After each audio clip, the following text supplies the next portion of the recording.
Assalamualaikum warahmatullahi wabarakatuh. Perkenalkan, nama saya Abdul Halim dari kelompok 1. Di sini saya akan menjelaskan pengertian asbab an-nuzul dan ungkapan-ungkapannya. Dan materi selanjutnya akan dijelaskan oleh rekan-rekan saya, yaitu Kak Rohim, Kak Lutfia, dan Kak Amanda. Langsung saja saya akan menjelaskan pengertian terkait asbab an-nuzul. Seperti yang kita ketahui bahwa pengertian asbab adalah bentuk plural jamak dari kata sabab yang dalam bahasa Indonesia diartikan sebagai sebab, alasan, motif, latar belakang, dan lain sebagainya. Sedangkan nuzul merupakan bentuk masdar dari anzala yang berarti turun.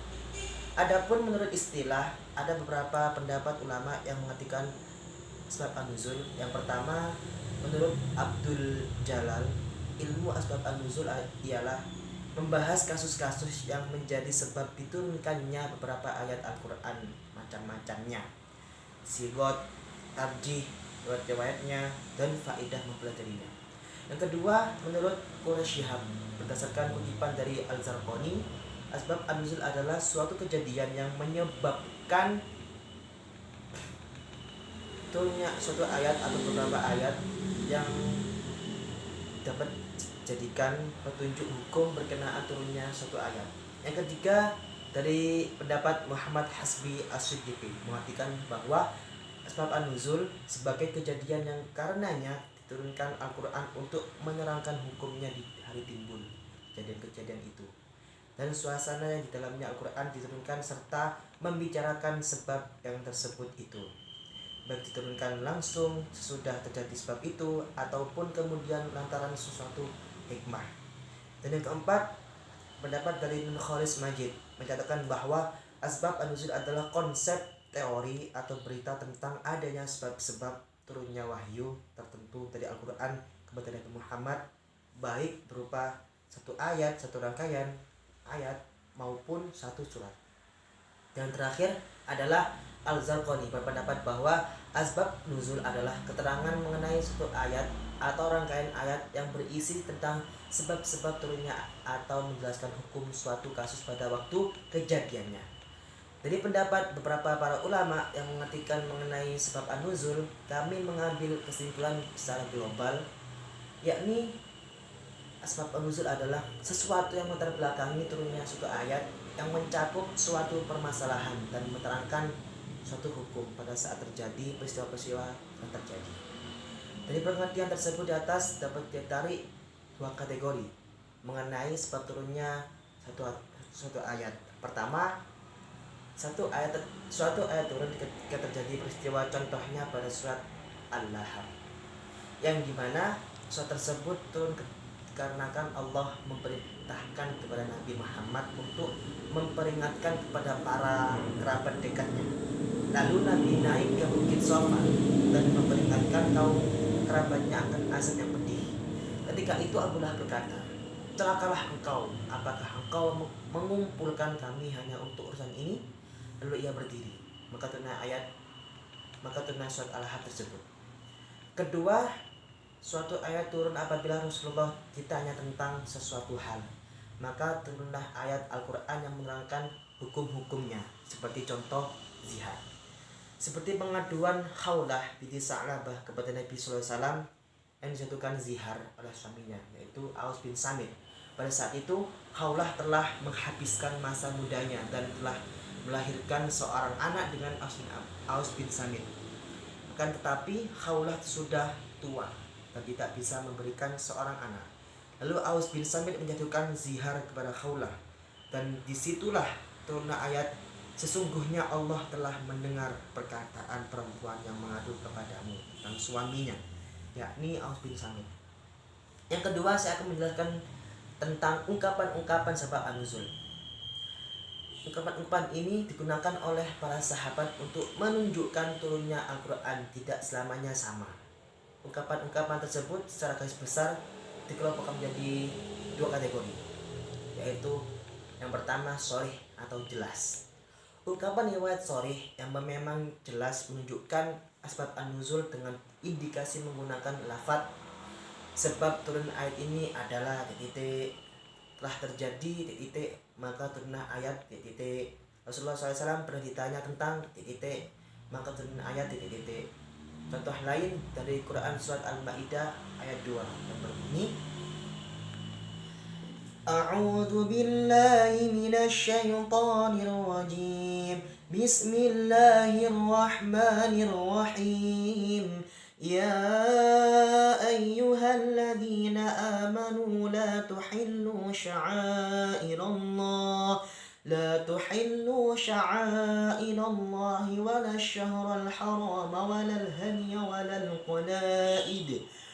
القلائد ولا آمين البيت الحرام يبتغون فضلا من ربهم ورضوانا وإذا حللتم فاصطادوا ولا يجرمنكم شنآن قوم أن صدوكم عن المسجد الحرام أن تعتدوا وتعاونوا على البر والتقوى ولا تعاونوا على الإثم والعدوان واتقوا الله إن الله شديد العقاب. Asbab an-nuzul dari ayat ini, Ibnu Jarir mengetengahkan sebuah hadis dari Ikrimah yang telah bercerita bahwa Hatam bin Hindun al-Bakri datang ke Madinah beserta kafilahnya yang membawa bahan makanan. Kemudian ia menjualnya, lalu ia masuk ke Madinah mendampingi Nabi SAW. Setelah itu membaiatnya masuk Islam. Tatkala ia pamit untuk keluar pulang, Nabi memandangnya dari belakang. Kemudian beliau bersabda kepada orang-orang yang ada di sekitarnya, sesungguhnya ia telah menghadap kepadamu dengan muka yang bertampang durhaka, dan ia pamit dariku dengan langkah yang khianat. Tatkala Al-Bakri sampai di Yamamah, ia kembali murtad dari agama Islam. Kemudian pada bulan Zulqaidah, ia keluar bersama kafilahnya dengan tujuan Mekah. Tatkala para sahabat Nabi mendengar beritanya, maka segolongan sahabat Nabi dari kalangan kaum Muhajirin dan Ansor bersiap-siap keluar Madinah untuk mencegat yang berada di dalam kafilahnya itu. Dari penjabaran suatu cerita tersebut, Allah menurunkan ayat, hai orang-orang yang beriman, janganlah kamu melanggar syiar-syiar Islam. Quran surat Al-Maidah ayat 2. Kemudian para sahabat mengurungkan niatnya demi menghormati bulan haji. Yang kedua, yakni muhtamilah, masih kemungkinan atau belum pasti. Ungkapan muhtamilah ini adalah ungkapan dalam riwayat yang belum dipastikan sebab an-nuzul karena masih dapat keraguan. Hal tersebut dapat berupa ungkapan sebagai berikut. Titik ayat ini diturunkan berkenaan dengan titik. Saya kira ayat ini diturunkan berkenaan dengan titik. Saya kira ayat ini tidak diturunkan kecuali berkenaan dengan titik. Contohnya yang lain adalah Quran surat Al-Baqarah ayat 2. A'udzu billahi minasyaitonir rajim. Bismillahirrahmanirrahim. Nisa'ukum harthun lakum fa'tu harthakum anna syi'tum wa qaddimu li anfusikum wattaqullaha wa'lamu annakum mulaquh wa basyiril mu'minin. Asbab an-nuzul dari ayat berikut dalam sebuah riwayat yang diriwayatkan oleh Abu Dawud dan Hakim dari Ibnu Abbas dikemukakan bahwa penghuni kampung di sekitar Yathrib yang tinggal berdampingan bersama kaum Yahudi ahli kitab, mereka menganggap bahwa kaum Yahudi terhormat itu dan berilmu, sehingga penghuni kampung banyak menirukan dan menganggap baik segala perbuatan yang dilakukan oleh kaum Yahudi. Salah satu perbuatan kaum Yahudi yang dianggap baik oleh mereka ialah tidak menggauli istrinya dari belakang. Adapun penduduk kaum sekitar Quraisy, Mekah, menggauli istrinya dengan segala keleluasannya. Ketika kaum Muhajirin tiba di Madinah, salah seorang dari mereka menikah dengan seorang wanita Ansor. Ia berbuat seperti kebiasaannya tetapi ditolak oleh istrinya dengan berkata, kebiasaan orang di sini hanya menggauli istrinya dari muka. Kejadian ini akhirnya sampai pada Nabi, sehingga karena ayat tersebut di atas yang membolehkan menggauli istrinya dari depan, belakang atau terlentang, asal tetap asal tetap di tempat yang lazim. Materi maksudnya akan dijelaskan oleh saudara Nur Abdul Rahim. Sekian, terima kasih. Wassalamualaikum warahmatullahi wabarakatuh. Assalamualaikum warahmatullahi wabarakatuh. Saya Nur Abdul Rahim dari kelompok 1. Di sini saya akan menjelaskan sedikit tentang pembagian dan macam-macam asbab an-nuzul. Dari segi jumlah sebab dan ayat yang turun, sebab an-nuzul dapat dibagi kepada dua bagian, yaitu 1. Ta'addud al-asbab wa al-nazil wahid. Beberapa sebab yang hanya melatar belakangi turunnya satu ayat atau wahyu.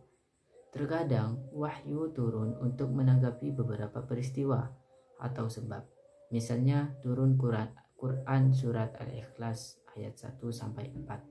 Nah, ayat-ayat di dalam surat Al-Ikhlas itu turun sebagai tanggapan terhadap orang-orang musyrik Mekah sebelum Nabi hijrah ke Madinah, dan terhadap kaum ahli kitab yang ditemui di Madinah setelah Nabi hijrah. Contoh lain, ayat yang berarti peliharalah semua solatmu dan peliharalah solat wusta. Berdirilah untuk Allah dalam suratmu dan dengan khusyuk. Ayat di atas menurut riwayat diturunkan berkaitan dengan beberapa sebab, yaitu 1. Sebab berikut. Dalam suatu riwayat dikemukakan bahwa Nabi Muhammad SAW sholat zuhur di waktu hari yang sangat panas. Sholat yang di hari sangat panas kan sangat memberatkan, sangat berat dirasakan. Maka turunlah ayat tersebut. Ini adalah hadis riwayat Ahmad, Bukhari, Abu Daud. Dalam riwayat lain dikemukakan bahwa Nabi Muhammad SAW sholat duhur di waktu yang sangat panas.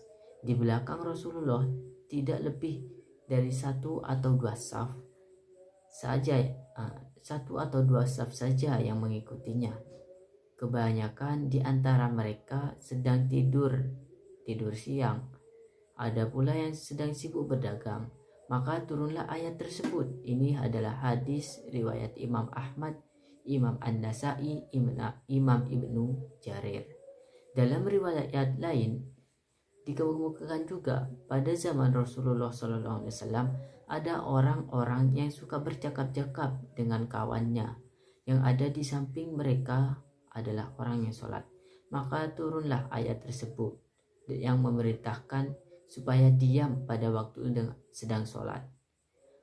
Ini adalah riwayat Imam Bukhari, Imam Muslim, Imam Tirmidzi, Imam Abu Daud, Imam Nasai, dan Imam Ibnu Majah.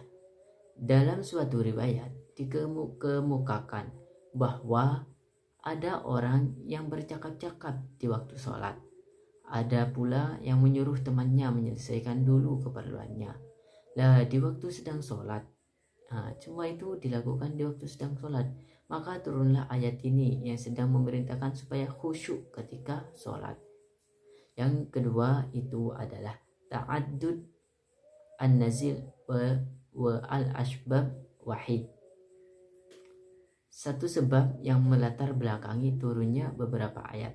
Contohnya Quran surat Ad-Dukhan ayat 44. Surat ke-44 ayat 10, 15 dan 16. Di situ disebabkan asbab an-nuzul. Asbabun nuzul dari ayat-ayat tersebut adalah dalam suatu riwayat dikemukakan ketika kaum Quraisy durhaka kepada Nabi Muhammad SAW. Beliau berdoa supaya mereka mendapatkan kelaparan umum seperti kelaparan yang pernah terjadi pada zaman Nabi Yusuf. Alhasil mereka menderita kekurangan sampai mereka pun makan tulang, sehingga turunlah Quran surat Ad-Dukhan, yaitu surat ke-44 ayat 10. Kemudian mereka menghadap Nabi Muhammad SAW, yaitu mereka meminta bantuan. Maka Rasulullah SAW berdoa agar diturunkan hujan. Akhirnya hujan pun turun. Maka turunlah ayat selanjutnya, yaitu Quran surat Ad-Dukhan ayat 15. Namun setelah mereka memperoleh kemewahan, mereka pun kembali kepada keadaan semula, yaitu sesat dan durhaka. Maka turunlah ayat ini, yaitu ayat 16 dari surat Ad-Dukhan. Dalam riwayat tersebut dikemukakan bahwa siksaan itu akan turun di waktu perang Badar.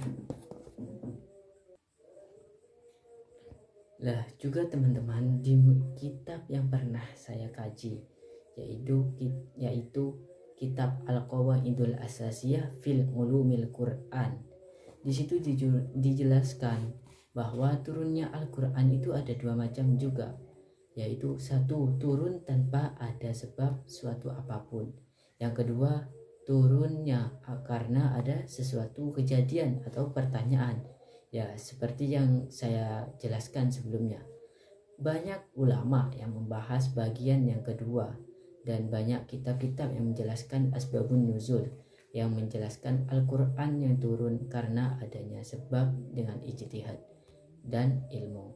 Yaitu yang paling banyak, yaitu pengarang kitab yang paling masyhur dalam hal ini, teman-teman bisa cari, yaitu Imam Syuqati dalam kitabnya Libabun Nuquli fil asbabin nuzul. Tetapi ini saya mendapatkannya itu dari kitab Al-Qawaidul Asasiyah fil Ulumil Quran, karangannya Sayyid Muhammad Al-Maliki Al-Hasan Al-Makki. Mungkin sekian dari saya. Terima kasih. Assalamualaikum warahmatullahi wabarakatuh. Perkenalkan, nama saya Lulu Lutfia. Di sini saya akan menjelaskan sedikit tentang urgensi mempelajari sabab an-nuzul. Asbab an-nuzul mempunyai arti penting dalam menafsirkan Al-Quran. Seseorang tidak akan bisa mencapai pengertian yang baik jika tidak memahami riwayat asbab an-nuzul dari suatu ayat tersebut. Ibnu Daqiq Al-Aid menyatakan bahwa penjelasan asbab an-nuzul merupakan salah satu jalan yang baik dalam rangka memahami Al-Quran. Pada intinya, pemahaman mengenai asbab an-nuzul ini sangat membantu dalam memahami konteks turunnya Al-Quran. Dan ini sangat penting untuk menerapkan ayat-ayat pada kasus dan kesempatan yang berbeda. Muhammad Hirzin dalam bukunya Al-Quran dan Ulumul Quran menjelaskan dengan ilmu asbab an-nuzul. Yang pertama, seseorang dapat mengetahui hikmah di balik syariat yang diturunkan melalui sabab tertentu.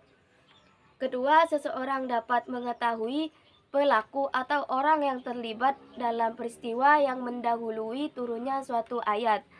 Yang ketiga, seorang dapat menentukan apakah ayat tersebut mengandung pesan umum atau pesan khusus. Dan yang keempat, seseorang dapat menyimpulkan bahwa Allah selalu memberikan perhatian kepada Nabi Muhammad, kepada Rasulullah, dan selalu bersama para hambanya. Asbab an-nuzul ada kalanya berupa kisah tentang peristiwa yang terjadi atau berupa pertanyaan yang disampaikan kepada Rasulullah untuk mengetahui hukum suatu masalah. Dalam kaitannya dengan kajian ilmu syariah, dapat ditegaskan bahwa pengetahuan tentang asbab an-nuzul berfungsi antara lain sebagai berikut. Yang pertama, mengetahui hikmah dan rahasia diundangkannya suatu hukum dan perhatian syara terhadap kepentingan umum. Yang kedua, dapat mengetahui asbab an-nuzul ini dapat memberikan penjelasan terhadap beberapa ayat. Yang ketiga, dapat mentaksis hukum terbatas pada sabab, terutama ulama yang menganut kaidah khusus as-sabab. Yang keempat, dapat membantu memahami apakah suatu ayat berlaku umum atau khusus. Dan yang kelima, Yang keempat, dapat membantu memahami apakah suatu ayat berlaku umum atau khusus.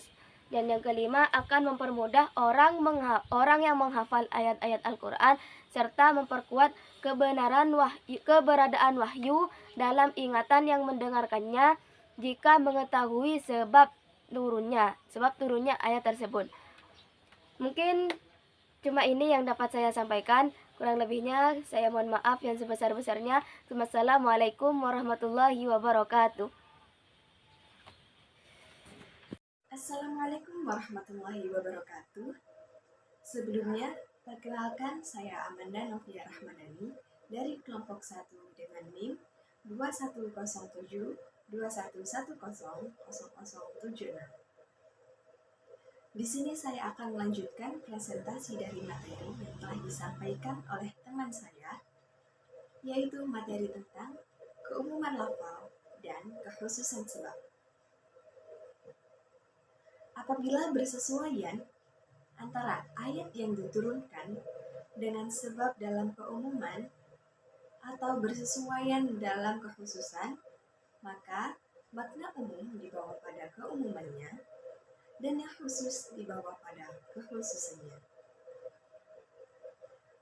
Contoh yang pertama adalah firman Allah Subhanahu wa taala surah Al-Baqarah ayat 222 tentang haid yang berbunyi, Bismillahirrahmanirrahim. Wa yas'alunaka 'anil mahid qul huwa adhan fa'tazilun nisaa fil mahid wa la taqrabuhunna hatta yatahhurna fa idza tatahharna fa'tuhunna min haitsu amarakumullah. Innallaha yuhibbut tawwabin wa yuhibbul mutatahhirin. Yang artinya, dan mereka menanyakan kepadamu Muhammad tentang haid. Katakanlah, itu adalah sesuatu yang kotor. Karena itu, jauhilah istri pada waktu haid dan janganlah kamu mendekati mereka sebelum mereka suci. Apabila mereka telah suci, campurilah mereka sesuai dengan ketentuan yang diperintahkan Allah kepadamu. Sungguh, Allah menyukai orang yang taubat dan menyukai orang yang menyucikan diri. Anas bin Malik radhiyallahu anhu berkata, jika istri orang-orang Yahudi haid, mereka dikeluarkan dari rumah, tidak diberi makan dan minum, dan di dalam rumah tidak boleh bersama-sama. Lalu Rasulullah SAW ditanya tentang hal tersebut. Maka Allah menurunkan Quran surat Al-Baqarah ayat 222 tadi. Kemudian kata Rasulullah SAW, Jami'unna fi buyuti wasna'u kulla syai'in illa nikah. Yang artinya, bersama-samalah dengan mereka di dalam rumah dan perbuatlah apa saja kecuali berhubung badan. Contoh yang kedua adalah firman Allah Subhanahu wa taala surah Al-Lail ayat 17-21 yang berbunyi, Bismillahirrahmanirrahim. Wa sayujannabuhal atqa alladzi yu'ti malahu yatazakka wa ma li ahadin 'indahu min ni'matin tujza illa ibtigha'a wajhi rabbihil a'la wa la sawfa yarda. Yang artinya, dan akan dijauhkan darinya neraka orang yang paling bertakwa yang menginfakkan hartanya di jalan Allah untuk membersihkan dirinya dan tidak ada seorang pun yang memberikan suatu nikmat padanya yang harus dibalasnya. Tetapi dia memberikan itu semata-mata karena mencari keridhaan Allah yang maha tinggi. Dan niscaya kelak dia akan mendapat kesenangan yang sempurna. Ayat-ayat tersebut diturunkan berkaitan dengan Abu Bakar dengan alasan bahwa kata al-atqa atau orang yang paling bertakwa dalam kaidah bahasa itu berpola af'ala yang digunakan untuk menunjukkan superlatif, tafdil yang dirangkai dengan al-ahdiyah atau kata sandang yang menunjukkan arti kata yang dimasukinya tersebut telah diketahui maksudnya, sehingga ia dikhususkan pada objek waktu ayat tersebut diturunkan. Karena itulah Al-Wahidi berpendapat bahwa Al-Atqa adalah Abu Bakar Asy-Siddiq. Begitu juga menurut pendapat para ahli tafsir lain. Jika sebabnya berbentuk khusus, sementara ayat yang turun berbentuk umum, maka terjadi perselisihan antara ahli usul mengenai apakah al-ibrah bil umum al-lafzi atau bil khusus as-sabab.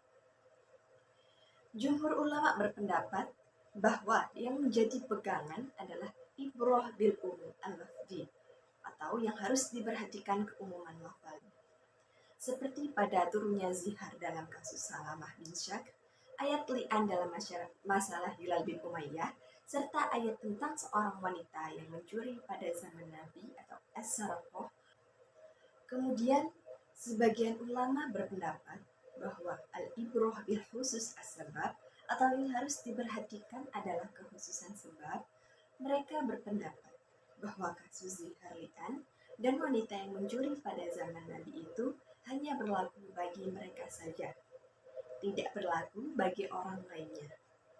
Oleh karena itu, harus dicarikan dalil lain dengan menggunakan kias.